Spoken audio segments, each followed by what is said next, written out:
Hello, I'm Robert Lunte, founder of the Vocalist Studio.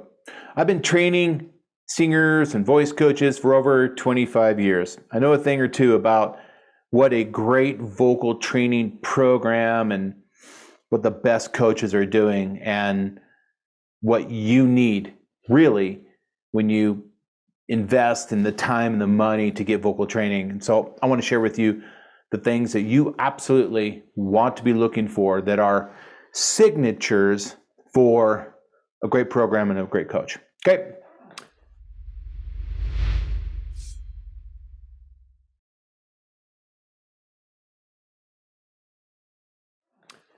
The first thing is you want to be working with a coach in a program that has a studio culture and value around training and practicing. Now that might sound a little bit obvious to some of you, but you'd be surprised how many studios out there and coaches out there really don't drive home as a number one priority that if you want to become a great singer, you're going to have to train and practice. In pursuit of training and practicing, one of the things that needs to be recognized immediately on the first day is the need to bridge the vocal break, the passaggio, and connect in the head voice. At the Vocalist Studio, we call this bridging and connecting. So if you're looking at a vocal training program and you're not being exposed immediately on the first day to ideas, concepts, workouts, a sort of a mission statement around bridging the vocal break and singing and belting in the head voice so you can expand your range and sing amazing like we all want to and like the audience wants to hear. So if you're not hearing about that, if that's not part of the language and the talk track on your first lesson, you got a problem, red flag, and be careful, all right? So any vocal training studio must be first and foremost about expanding the range, which means that you got to get through the vocal break and into the head voice, okay? The talk track, the coach, the workouts, the book, the courses, everything involved sort of around that if you want to get great results.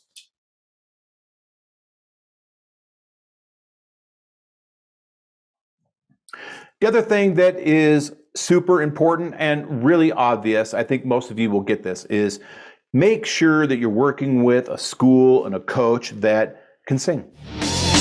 Life is filled with fear and doubt. A vision led by me, dead and gone, my spirit out. Lord of sadness, don't set me free. I'm telling you, bitter, angry, broken, my soul. Bitter, angry, broken. Bitter, angry, broken, my soul. Bitter, angry, broken. And or at least demonstrate the workouts that they're giving to you, okay?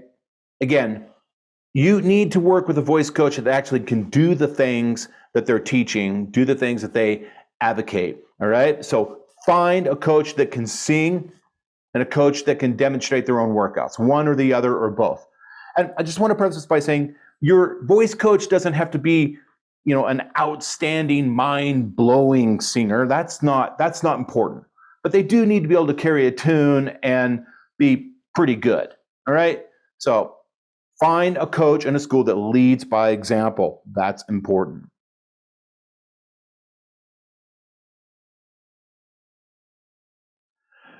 Top schools and coaches have a product to offer you, a book, an online course, some sort of content and media that you can get access to through a mobile device, through a PC and a desktop system that allows you to, back to the first point, train and practice.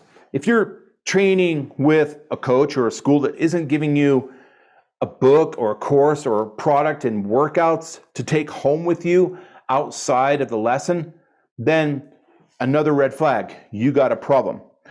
There's a lot of students out there that have spent a lot of money on voice lessons, and they might get some results in that lesson. Some great things might happen.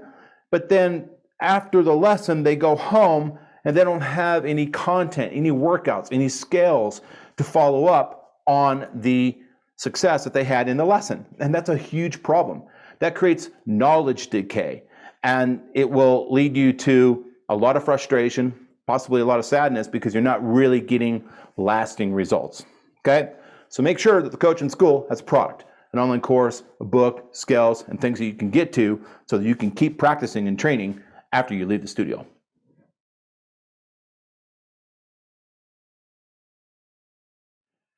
Now, this next point is a little tricky, and it's sort of the difference between good and great. Make sure that your school, your coach, has a proven methodology. Now, when I say methodology, specifically what I mean by that is typically two things make up a methodology, and that is there has to be some innovation and some invention involved. So the coach or the school should be offering you new innovative ideas you can't get from another coach or another school or from some other area that are proven to work, okay? And those ideas, those techniques need to be organized in a way that is fit into a process, into workflows. You have to be able to go to a course or a book and be able to follow a workflow or a process that takes you down a systematic methodology of innovative and inventive ideas. Find a coach in a school that can offer you that, okay?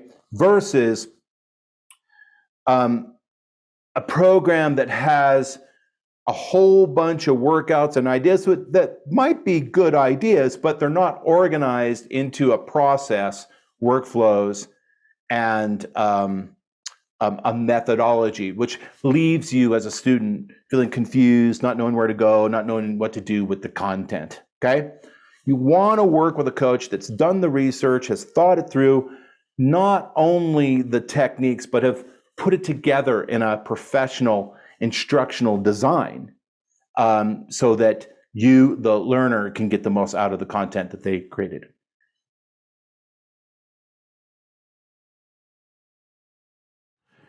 In regards to the set of techniques that you might be learning from the school and the coach, it is critical that in that litany of techniques, you are exposed to a concept known as vocal modes. Vocal modes. Now, what does vocal modes mean? Vocal modes simply means that the pedagogy that you're training has organized the ideas and the techniques into categories and groups, has set them up into different groups. For example, in my school at the Vocalist Studio, we teach two kinds of modes: physical modes and acoustic modes. The physical modes are a set of laryngeal configurations, the way the larynx is sort of literally physically set up to produce a certain result, a certain acoustic effect, and a certain physical endurance benefit. Okay, so for example, one of the modes that are recognized but we don't use in singing is what I'm doing right now. This is called speech mode, okay? The way my larynx is set up, the way the vocal folds are adducting and playing off each other, and other elements define a physical configuration we call speech mode, all right? As I said, you're not going to use speech mode much in singing at all, but the modes that you will use in singing that require a little more study and training and practice are twang, okay? And in particular, cry vocal mode. Now, cry mode is absolutely probably the most important technique in my 25 plus years of training I have ever learned for myself or taught. You must learn how to command and control the cry reflex in the context of singing.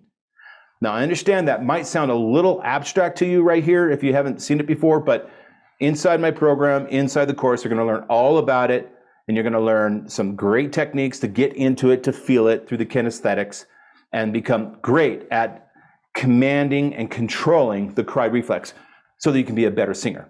Now, let's get back to the modes. Cry vocal mode is an acoustic mode because it defines a certain position in the vocal folds, okay? Now, there's another set of modes that we teach at TVS and some coaches teach, and it's called acoustic modes.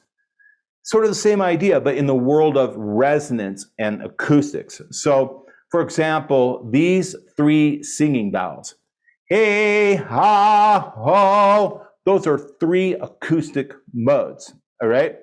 So when we talk about acoustic modes, we're just talking about singing vowels and resonance in groups and categories. When we talk about physical modes, we're talking about literally physical configurations of the larynx and the vocal folds in different configurations that help us to sing better and solve problems. So let's bring this all back.